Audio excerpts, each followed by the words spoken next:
업사이드를 보면서 저는 많이 웃었고 감동도 했습니다. 눈물이 나오지는 않았지만 여전히 가슴이 따뜻해지는 작품입니다.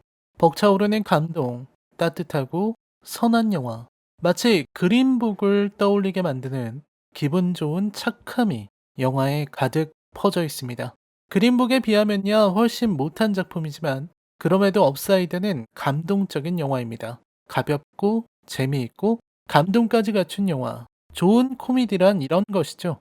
이 영화는 좋은 작품이에요. 원작 언터처블 1%의 우정이 없었다면 말이죠. 영상의 제목만 보셔도 아시겠지만 업사이드는 언터처블 1%의 우정을 헐리우드판으로 리메이크한 작품입니다. 언터처블 1%의 우정은 꽤 괜찮은 작품으로 알려졌고 국내에서도 많은 관객들이 관람한 영화이기도 합니다. 문제는 리메이크를 어떻게 바라보느냐는 문제입니다. 저는 리메이크는 똑같이 베끼는 것이 아니다. 새로운 감성을 입혀 새롭게 창조해내는 것이다. 라고 말한 유성현 감독의 말에 동의합니다. 저는 과도한 리메이크, 단순히 베끼는 데 급급한 리메이크는 별 가치가 없다고 생각해요. 그냥 복사 붙여넣기를 할 거면 원작을 보면 되지 굳이 리메이크를 볼 필요가 없기 때문입니다. 물론 상업적인 의미가 없다는 건 아닙니다. 자막 영화를 보는 것보다는 자국의 언어, 영어로 리메이크하는 편이 흥행에는 더 유리하겠죠. 문제는 업사이드가 그 복사 붙여넣기, 컨트롤 C, 컨트롤 V도 제대로 못했다는 겁니다. 오히려 여러 부분에서 열화되었습니다. 아니 이럴 거면 왜 리메이크를 한 거죠? 원작을 그대로 베끼지도 못해서 오히려 더 못한 작품을 만들어 놓다니 이해하기 어렵습니다. 거의 모든 부분이 원작과 대동소이한데 영화가 작정하고 바꾼 부분은 모조리 망가졌습니다. 차라리 바꾸지 않고 전부 그대로 하는 게 나았을지도 모르죠. 원작의 존재 때문에라도 업사이드는 혹평을 피할 수 없을 겁니다. 하지만 이 영화가 아주 나쁜 영화라는 것은 아닙니다. 잔잔한 감동을 느끼고 싶은 분들이라면 얼마든지 가셔서 보실 수 있고 만족할 수 있는 영화입니다. 다만 저는 업사이드를 추천하지는 않을 겁니다. 될 수 있으면 언터처블 1%의 우정을 추천하겠죠. 리메이크보다 훨씬 나은 원작이 있는데 못 만든 리메이크를 굳이 추천할 필요는 없죠.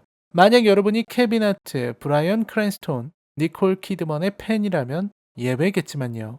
억만장자이지만 전신마비라는 중증 장애를 지닌 필립과 부양할 가족을 지닌 하층민이자 거칠게 살아온 전과자, 대래 운명과도 같은 우정을 다룬 작품.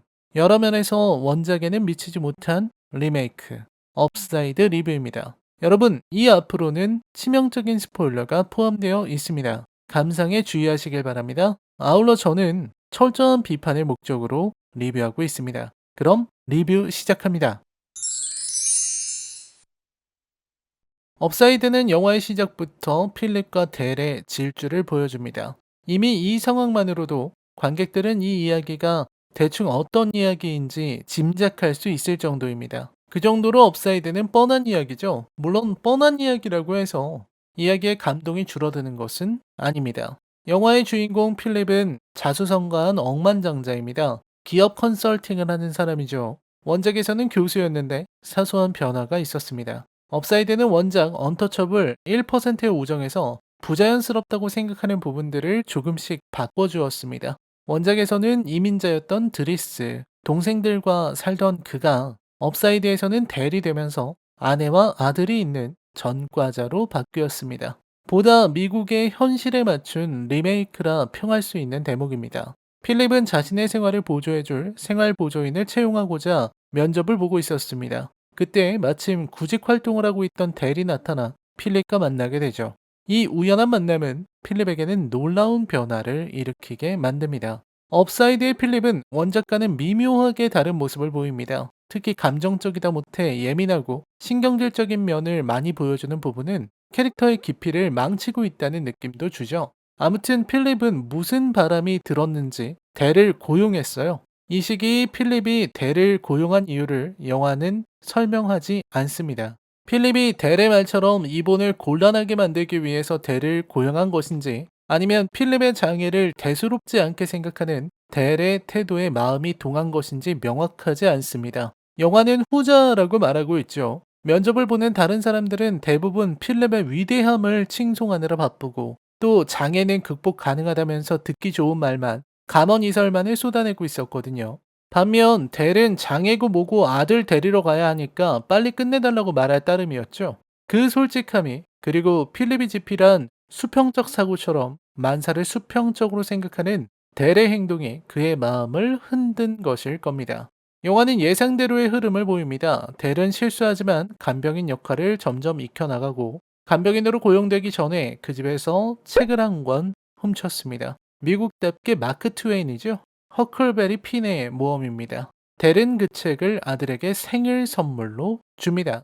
이런 부분들이 예측 가능한 클리셰들이죠. 델은 많은 책 중에서 하나 집어온 것뿐이지만 하필 그 책은 필립의 죽은 아내가 소장하던 것이었고 필립에게는 큰 의미가 있는 것이었죠. 그리고 델은 아들 생일 선물로 준 책을 다시 달라고 말해야 하는 난감한 처지에 있는 겁니다. 간병인으로서 델이 성장하고 서로가 서로를 받아들이는 장면들은 평범하지만 꽤 감동적입니다. 영화는 가벼움을 시종일관 유지합니다. 가볍고 유쾌하게 델이 필립의 인생에 스며드는 모습을 그리고 있습니다. 하지만 저는 이 가벼움이 내내 마음에 걸리더군요. 원작이 그렇고 실화가 그렇지만 결국 필립과 델의 관계는 그린북의 다른 버전이기도 합니다. 필립은 상류층이고 델은 그렇지 않죠. 필립을 대하는 델의 태도 역시 상류층의 문화를 조심스럽게 받아들이는 하류층으로 보입니다. 그린북의 셜리가 클래식을 듣는 것처럼 필립은 오페라를 듣습니다. 상류층의 삶의 방식을 처음 접하는 델에게는 모든 것이 이상하고 우습게만 보입니다. 그러면서 실수도 하고 또 이해도 하게 됩니다. 저는 델이 오페라를 처음 보고 기립박수를 치는 장면에서 델이 보통 사람이 아니라는 생각을 했습니다. 상당한 감수성과 예술가적 기질이 있는 사람인 거죠. 게다가 형식이나 격식에 얽매이지 않는 특유의 성격 덕분에 일을 벌이는데 거침이 없습니다. 델이 그린 그림과 델이 준비한 생일 파티가 그 좋은 예입니다. 우선 델이 그린 그림은 델의 예술적 재능을 드러내는 것이 아닌 상류층들의 허세를 조롱하는 장치로 활용되었습니다. 델의 입장에서 아무렇게나 그린 것 같은 현대 미술의 작품은 이해할 수 없는 상류층의 허세와 같은 것이고 델의 그림은 그 거짓된 포장을 찍고 내용물을 폭로하는 일종의 가위질 같은 것입니다. 교양과 지성이 부족하고 오직 얄팍한 과시욕만 남은 필립의 친구가 델의 그림을 5만 달러에 구입하는 장면을 넣은 것도 같은 방식의 풍자입니다. 저는 이 일련의 사건들을 보며 기시감을 느꼈습니다. 이런 장면과 사건들, 그리고 대사들은 너무나 잘 만든 기성품처럼 보이기 때문입니다. 대부분 다루기 쉬운 소재와 사건들이고 영화는 그것들을 기계적으로 늘어놓고 이리저리 맞출 따름입니다. 그러면서 간과되는 것들이 눈에 들어옵니다. 이 영화가 놓치는 것들. 그건 바로 현실입니다. 저는 업사이드가 부자 백인과 가난한 흑인의 우정을 그리는 데에 초점을 맞추다가 정작 현실에는 눈을 감아버렸다는 생각이 들었습니다. 델의 현실과 필립의 현실이죠.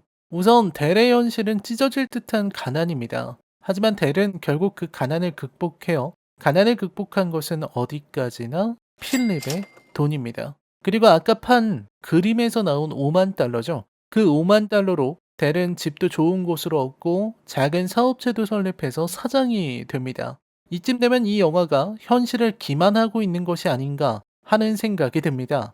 결국 델의 아픔과 어려움이 필립 같은 부자가 건네준 돈으로 해결된다는 웃기지도 않은 결론으로 이어지는 거거든요. 물론 델이 필립과 지내면서 자기만 알던 이기심을 극복해서 배려하는 방법을 배웠고 그게 아들의 입가를 닦아주는 것에서 나타났고 또 델이 만든 사업체가 전동 휠체어를 만드는 일을 한다는 것도 그의 성장과 연결되지만 그건 전부 영화의 뻔한 진행에 불과합니다. 필름 역시 마찬가지입니다. 이 영화에서 델은 그나마 아내와 아들을 둔 아버지로서 생활에 집착하는 모습은 보여주는데 필립은 그 모든 것을 넘어섰습니다. 그리고 필립은 다소 오락가락하는 모습도 보여주죠. 가장 인상적인 장면은 필립과 델이 헤어지는 장면입니다.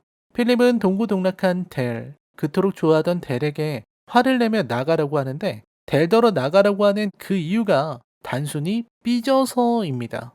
농담이 아니고 정말입니다. 원작처럼 필립에게는 펜팔을 하던 여성이 있었습니다. 릴리죠. 필립은 대리 강제로 전화를 거는 바람에 릴리와 통화를 하게 되었고 고대하던 첫 데이트를 하게 됩니다. 하지만 릴리는 필립을 받아들일 수 없었습니다. 저는 여기까지는 좋았어요. 릴리는 필립의 장애를 극복하지 못했습니다. 입가에 뭘 묻히는 필립의 모습이 릴리로서는 받아들이기 어려웠고 옷에 묻은 소스도 닦아주기 거북하게 느꼈습니다. 릴리의 모습은 바람직하지 않으나 릴리에게 장애를 다 받아들이고 필립을 사랑해달라고 강요하는 것도 불가능한 일입니다. 릴리는 받아들일 수 없는 여자였고 그건 어쩔 수 없는 것이기도 해요. 필립은 누구보다도 그걸 잘 알 사람인데도 실연의 고통에 화를 냅니다. 그거야 그럴 수 있죠. 문제는 릴리와 이어지지 않은 것을 델을 탓했다는 것입니다. 델이 필립을 부추긴 것은 사실입니다. 하지만 필립이 어린애도 아니고 릴리와 통화하고 릴리와 만나기로 한 것은 자신의 결정이었습니다. 그래놓고 델 보고 화를 내고 델에게 모든 책임을 돌리며 해고라고 말하는 모습에서 저는 필립의 캐릭터가 망가졌음을 느꼈습니다. 물론 여기까지는 원작과 다른 진행이라고 10번 물러서서 이해할 수 있습니다. 장애인인 필립이 그것도 계속된 사건들과 릴리를 향한 기대감 때문에 마음이 약해지고 흔들렸다고 이해할 수도 있는 일이죠. 문제는 필립이 이본까지 내보냈다는 겁니다. 대를 해고하는 것이야 어떻게든 이해한다 해도 이본까지 해고했다는 건 전혀 설득력이 없어요. 여기에서 이본의 존재감은 극도로 희미해집니다. 이본이 극에 등장하는 비중에 비해 존재감이 부족하게 느껴지는 것은 델과의 관계가 흐트러졌다는 이유로 쉽게 해고해버리는 필립의 태도에 있는 것입니다. 업사이드가 가장 아쉬운 부분은 필립과 델의 관계, 이본과의 관계를 그냥 고용인과 피고용인의 관계로 묘사하고 있다는 겁니다. 델을 잃고 필립은 삶의 회의를 느꼈을 겁니다. 인생이 재미없겠죠. 다른 간병인들은 델처럼 밖에 데리고 나가서 마리화나를 사주지는 않을 테니까. 같이 대마초 피우고 핫도그 가게에서 실없는 농담이나 하지는 않을 테니까 말이죠. 그리고 델처럼 필립을 진심으로 존중해주는 사람을 만나기도 어렵겠죠. 종업원이 주문을 보호자에게 물을 때 이 사람에게 직접 물어보라고 말하는 간병인은 쉽지 않다고 영화는 말하고 있습니다. 그런 델을 잃었기에 필립은 이본도 해고하고 죽을 사람처럼 살았다는 겁니다. 영화는 쉬운 마무리를 선보입니다. 필립을 다시 찾아온 델은 페라리를 타고 교회까지 나갑니다. 그리고 필립에게 비행을 선물하며 영화는 마무리됩니다. 마지막에 나오는 내순 도르마는 감동이었습니다. 백인들, 상류층들의 전유물과도 같은 오페라를 흑인들의 상징과도 같은 소울 음악으로 재해석한 노래. 마치 필립과 델의 관계를 그대로 묘사한 것 같죠. 이 영화는 아쉬운 작품입니다. 몇몇 갈등들은 너무나 허무하게 끝나고 조연들의 활약은 줄어들었습니다. 필립과 델의 관계는 끈끈하지만 자세히 살펴보면 그마저도 원작에 미치지 못하다는 것이 제 의견이에요. 무엇보다 이 영화는 훈훈해 보이려고 노력하는 영화이기도 합니다. 여러 장면들이 아주 훈훈합니다. 배우들은 장면들을 아주 잘 이해했고 훌륭하게 연기했습니다. 그리고 영화는 착하고 선하고 훈훈한 장면들을 계속 나열하는 데 그칩니다. 그 결과 이 영화는 훈훈한 범작으로 마무리되었습니다. 따뜻한 감동을 지녔지만 어딘지 부족한 작품으로요. 여전히 니콜 키드먼은 매력적이었지만 영화에서 그녀의 역할은 너무나 작습니다. 케빈 하트는 특유의 유머를 자제하고 진중하게 연기했습니다. 그가 영화의 분위기를 잘 잡아줬기에 그나마 괜찮은 영화로 남을 수 있었던 것 같아요. 브라이언 크랜스톤은 명불허전이었고요. 조금 더 섬세했다면 좋았을 것 같습니다. 저는 델이 필립과 나란히 걷는 장면이 참 좋았습니다. 어쩌면 필립은 자신의 휠체어를 밀어주는 사람보다는 저렇게 나란히 걸어주는 사람을 기다렸던 것인지도 모르겠습니다.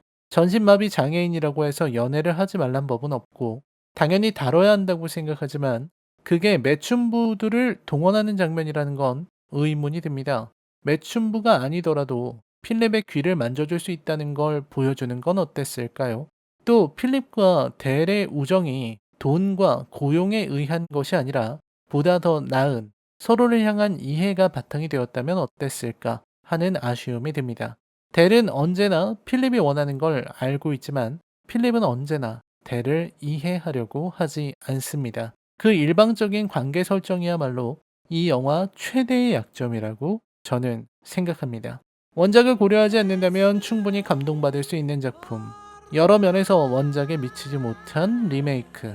업사이드에 대한 제 평점은 10점 만점에 4점입니다. 좋은 작품이긴 하지만 원작처럼 기억에 남지는 못할 것 같네요. 라이너의 컬처 쇼크 영화 리뷰는 계속됩니다. 저는 여러분의 댓글을 모두 읽고 있습니다. 댓글 부탁드립니다. 저는 다음 리뷰에서 뵙겠습니다. 시청해주셔서 감사합니다. 안녕히 계십시오.